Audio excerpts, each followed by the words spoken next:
कि जब भारत आजाद हुआ तो इस देश की जनसंख्या थी 30 करोड़ और देवता थे 33 करोड़, यानी 3 करोड़ देवता और ज्यादा थे, तब भी यह देश गुलाम था। अरे इतने देवी देवता थे, तब तो दुनिया में सबसे बड़ा देश भारत होना चाहिए था। सारी फैक्ट्री, सारी मोबाइल, सारी कंपनी और सब कुछ भारत में होनी चाहिए थी, और आप सबसे पिछड़े देश क्यों हो गए भाई?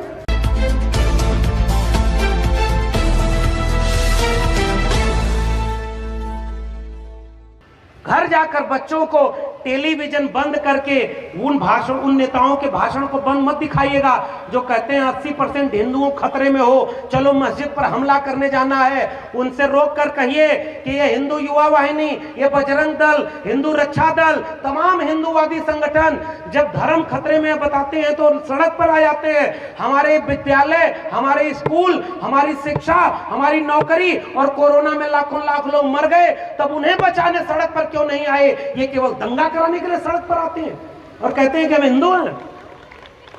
हम हिंदू होते तो बताओ दलितों को मंदिर में क्यों नहीं जाने दिया? सुनीता देवी उत्तराखंड में एक महिला खाना बनाकर स्कूल के बच्चों को खिलाती थी। सवर्ण बच्चों ने कहा कि ये दलित है, इनके हाथ से खाना नहीं खाएंगे, तब हिंदू धर्म खतरे में क्यों नहीं आया? राजस्थान का एक नौजवान जितेंद्र मेघवाल, उसकी गलती केवल यह थी कि मूंछ रख लिया था, दलित था, उसको जान से मार दिया, तब हिंदू धर्म खतरे में क्यों नहीं आया?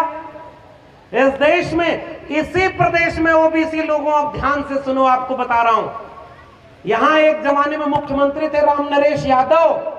यादव जी लोगों को भी लगता है कि हमारे भी एक भगवान है। मैं उनके खिलाफ भी बहुत नहीं बोलूंगा, नहीं तो सबसे ज्यादा मेरे खिलाफ वही हो जाएंगे। मुझसे सब कहते हैं कि ये यादव थोड़ा ही अम्बेडकरवादी हो गया है। मैं कहता हूं कि देखो, मुझे पढ़ने का मौका मिला, मेरे हाथ से कुदाल फावड़ा छीनकर मेरे परिवार वालों ने, भारत के संविधान मंडल कमीशन ने किताब और कलम पकड़ाई, मुझे समझ में आ गया कि फूले, अम्बेडकर, पेरियार हमारे हैं। जिस दिन तुम्हें भी पढ़ने का मौका मिल जाएगा, तुम भी समझ जाओगे कि अम्बेडकर उनके नहीं, हम सब के हैं। फूले हमारे हैं, पेरियार हमारे, केवल इतना ही है। हमारे यहाँ तो भगवानों की भी जाति बता दी। इसी प्रदेश का मुख्यमंत्री बोलता है ना, नाम नहीं लूंगा नहीं तो बुलडोजर, इशारे में समझिए। इस देश में योगी बनने के बाद सबसे पहला काम होता है कि अपनी जाति छोड़ देते हैं। इस देश का मुख्यमंत्री योगी बनने के बाद कहता है कि मुझे गर्व है कि मैं क्षत्रिय वंश में पैदा हुआ हूं, उसमें जिसमें राम पैदा हुए। अगर राम क्षत्रिय थे तो राम हिंदू नहीं थे, फिर राम सबके कैसे हैं? और आज तुम कहते हो कि जो राम को लाए हम उनको लाएंगे, फिर भी जीत जाते हो। हम तो उसका विरोध करते रहेंगे ना। अगर राम तुम्हारे थे तो उनकी जाति नहीं होनी चाहिए ना? भगवान की जाति किसने बताई? हनुमान की जाति किसने बताई? हमने बताई क्या? इस देश में जो प्रधानमंत्री बना है ना, 14 तक जब गुजरात का मुख्यमंत्री था तो नहीं बताया अपनी जाति। जब प्रधानमंत्री का चुनाव आया तो मन से कहता है मैं ओबीसी समाज का हूं, मैं पिछड़ा हूं। इस देश में जब राष्ट्रपति बनाया गया तो प्रेस कॉन्फ्रेंस करके दुनिया की सबसे बड़ी पार्टी के अध्यक्ष ने कहा कि हमने एक दलित को राष्ट्रपति बना दिया है। जब तुम्हें जाति का लाभ लेना होता है तो तुम जाति बताने लगते हो, और जब मुसलमानों के खिलाफ दंगा कराना होता है तो कहते हो 80% हिंदुओं तुम खतरे में हो, हम सब एक हैं, चलो हिंदू राष्ट्र बनाना है। ये मुश्किल बात है कि नहीं? पहचानिएगा उन लोगों को जो जाति के नाम पर आपको बरगला रहे हैं। आज एक दौर ऐसा भी है कि हमारी आपकी जाति के भी कुछ लोग उनके खेमे में बैठकर, आपको भी लगता होगा कि हमारी जात बिरादरी का आदमी उधर है, सही है, चलो कुछ काम तो करवा देगा। जरा पूछिए कि 69,000 शिक्षक भर्ती घोटाला हुआ था, ओबीसी समाज के लोग मारे गए, ओबीसी समाज का उप मुख्यमंत्री था, एक काम नहीं कर पाया। जब चुनाव सर पर आया तो 69,000 शिक्षक भर्ती घोटाले को मान लिया गया कि हमने गलती की। हरियाणा में शिक्षक भर्ती घोटाले में ओम प्रकाश चौटाला जेल में थे, तो इस प्रदेश के भी मुख्यमंत्री को जेल में जाना चाहिए कि नहीं? लेकिन नहीं जाएंगे क्योंकि हम आप बिखरे हुए हैं। उन्हें पता है कि इनको आपस में लड़ा दो, इनकी बड़ी सी मूर्ति बनवा दो, इनके लोगों की पूजा करवा दो। डॉक्टर अंबेडकर की वो भी पूजा कर रहे हैं, सजग रहिएगा, मैं आपको आगाह करने आया हूं। आज डॉक्टर अंबेडकर की याद तब आ रही है जब 2 अप्रैल का भारत बंद हुआ था, तब क्यों नहीं आई थी? 2 अप्रैल के भारत बंद में एक बात कहने आया हूं। मान्यवर कांशीराम ने कहा 1932 के बाद इस देश में चमचा युग शुरू हो गया। अगर आप भी बाबा साहब के सपनों का भारत बनाना चाहते हैं तो मेरी एक अपील, एक गुजारिश माताओं बहनों, याद रखिए, यहां से जाते हुए देखिए जन्मोत्सव में एक स्टॉल लगा हुआ है, गुलामगिरी और जाति का विनाश, भारत का संविधान और मंडल कमीशन, 4 किताबें घर घर पढ़ाइए। अपने आप आपकी पीढ़ियों का मुस्तकबिल न बदल जाए तो आप कहिएगा। हमारी लड़ाई किताबों की लड़ाई है, यही कहने आया हूं। हमारी लड़ाई मूर्ति की लड़ाई नहीं है, तस्वीर की लड़ाई नहीं है। हम मूर्ति बनाकर पूजा इसलिए करते हैं, पूजा तो बाबा साहब मना करके गए। बाबा साहब ने कहा व्यक्ति पूजा मत करना, किसी भी नेता का फैन मत बनना। मैं भी लोगों से कहता हूं कि आप मेरे फैन मत बनिए। मैं इसलिए हूं क्योंकि मेरे पीछे बिरसा, फुले, अंबेडकर, पेरियार थे। अगर वो थे तो मैं हूं, वो होंगे तो मैं रहूंगा, वो नहीं होंगे तो हमें भी, आपको भी पूछने वाला कोई नहीं होगा। ये बात याद रखिएगा। ये लड़ाई विचारधारा की है साथियों।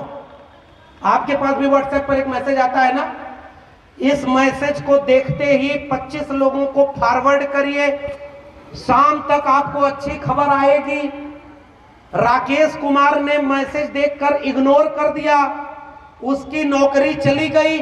आप भी डर के मारे तुरंत भेज देते हैं 25 लोगों को कि मैसेज भेजने में क्या जाता है, हम कम से कम दुख, खराब खबर तो न सुनने को मिले। इसी को ज्योतिबा फुले ने कहा था मानसिक गुलामी।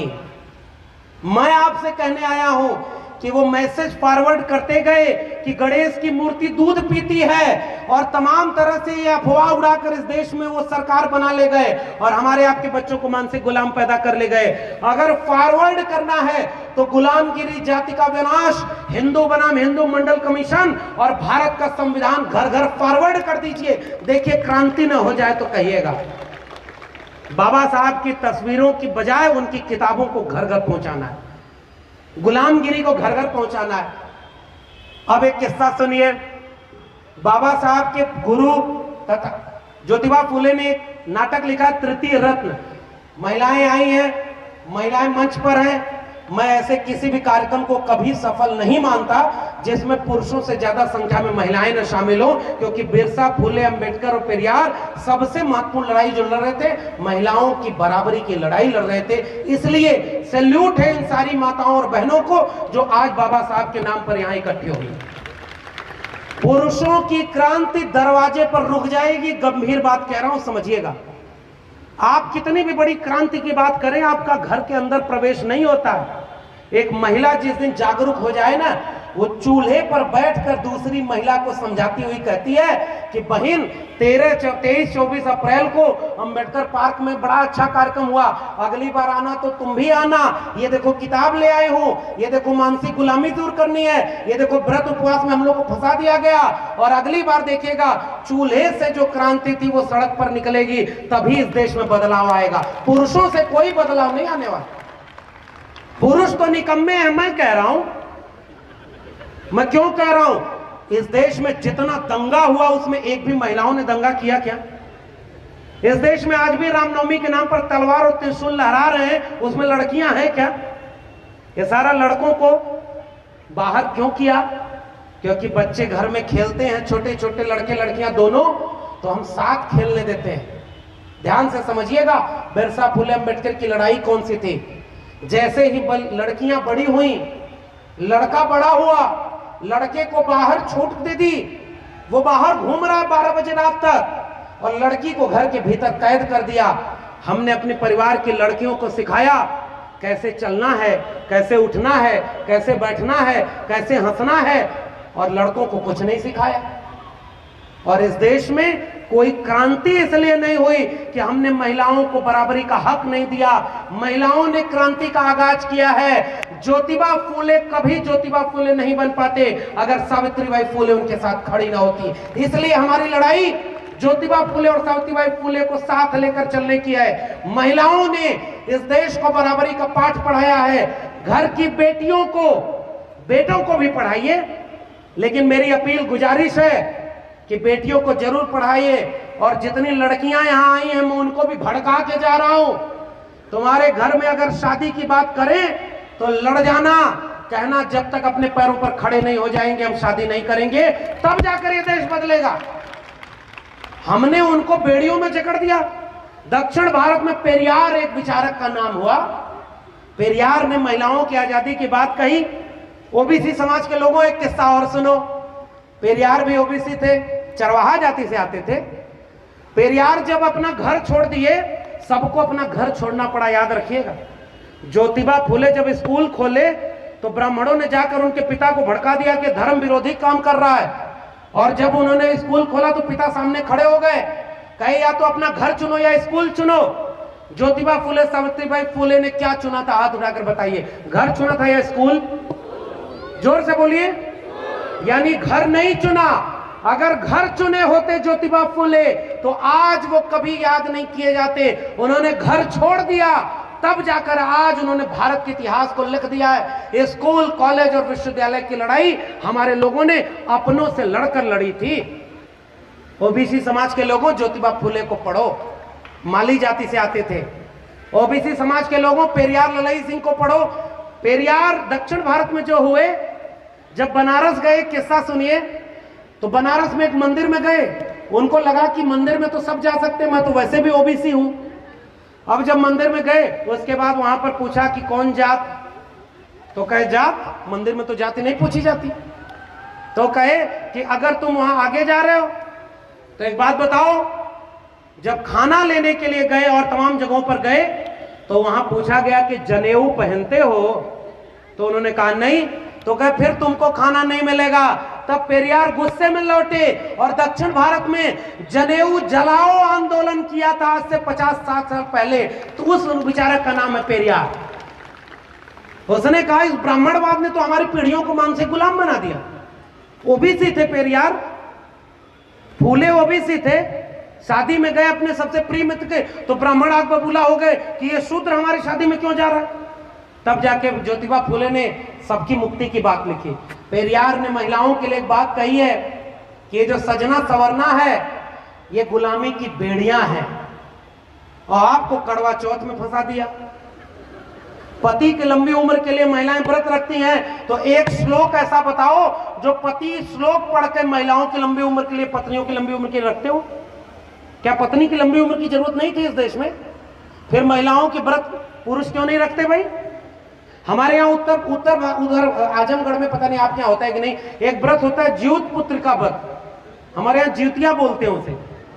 उसका कॉन्सेप्ट ये है कि बेटों की लंबी उम्र के लिए है। बेटियों घर जाकर अपने माँ बाप से पूछना, बेटियों की लंबी उम्र के लिए कौन सा व्रत रखा जाता है, जरा बताओ। भड़का के जा रहा हूं इसलिए क्योंकि आपको तो फंसा दिया। और जिस दिन ये इस गुलामी से मुक्त होंगे उस दिन आगे बढ़ेंगे। हमारे यहाँ एक पंडित जी थे, अब थोड़ा किस्सा कह के बात खत्म करूंगा, बहुत बात हो गई। पंडित जी के पास कुछ बच्चे गए, गांव के लोग गए, उन्होंने कहा कि कुछ गांव के बच्चों ने एक गधा की हत्या कर दी। पंडित जी नाराज होकर बोले, अरे गधा मारना तो बहुत बड़ा पाप है, इससे तो बड़ा गुनाह होगा, बड़ा आपके ऊपर आफत विपत आएगी, इससे मुक्ति नहीं होती है, इसका बहुत बड़ा कर्मकांड कराना पड़ेगा, हवन कराना पड़ेगा, तब गधा के मरने के पाप से मुक्त होगे, बड़ा खर्चा आएगा। इतना कहते कहते बगल से एक आदमी गया और पंडित जी के कान में बोला कि पंडित जी, जिन बच्चों ने गधा मारा है उसमें एक आपका बेटा संतोष भी था। हमारे यहाँ भोजपुरी में एक कहावत चलती है, 2-4 लइकन में एक संतोष और गधा के मरले में कौनो न दोष। समझ तो गए होंगे। महात्मा ज्योतिबा फुले ने तृतीय रत्न में एक नाटक लिखा कि एक गरीब आदमी बहुत परेशान था, पंडित जी के पास गया, पंडित जी से पूछा बहुत परेशान है हुजूर। तो उसने कहा मैं तुम्हारा ग्रह दशा देख रहा हूं कि शनि तुम्हारा ठीक जगह पर नहीं है। दुनिया में ग्रह को गैलीलियो ने दूरबीन से देखा, हमारे यहाँ सब पतरा से देखते हैं। 3600 गुण मिल जाए तो ब्याह कराते हैं। तब तो इस देश में महिलाएं सबसे ज्यादा सुखी होनी चाहिए। दुनिया में हैप्पी इंडेक्स है, उसके टॉप 100 देशों में हमारा देश नहीं है, और हमारे यहाँ 33 करोड़ देवता पहले से थे। मैं नागपुर गया था, वहां बोल के आया उनके मुख्यालय के सामने। मैंने वहां एक सवाल पूछा कि जब भारत आजाद हुआ तो इस देश की जनसंख्या थी 30 करोड़ और देवता थे 33 करोड़, यानी 3 करोड़ देवता और ज्यादा थे, तब भी यह देश गुलाम था। अरे इतने देवी देवता थे, तब तो दुनिया में सबसे बड़ा देश भारत होना चाहिए था। सारी फैक्ट्री, सारी मोबाइल, सारी कंपनी और सब कुछ भारत में होनी चाहिए थी। अगर आप चाहते हैं गरीब हर वंचित इंसान की आवाज आप तक पहुंचे तो हमारे चैनल को सब्सक्राइब करें और बेल आइकन का बटन दबाना ना भूलें। देखते रहिए बहुजन हलचल न्यूज।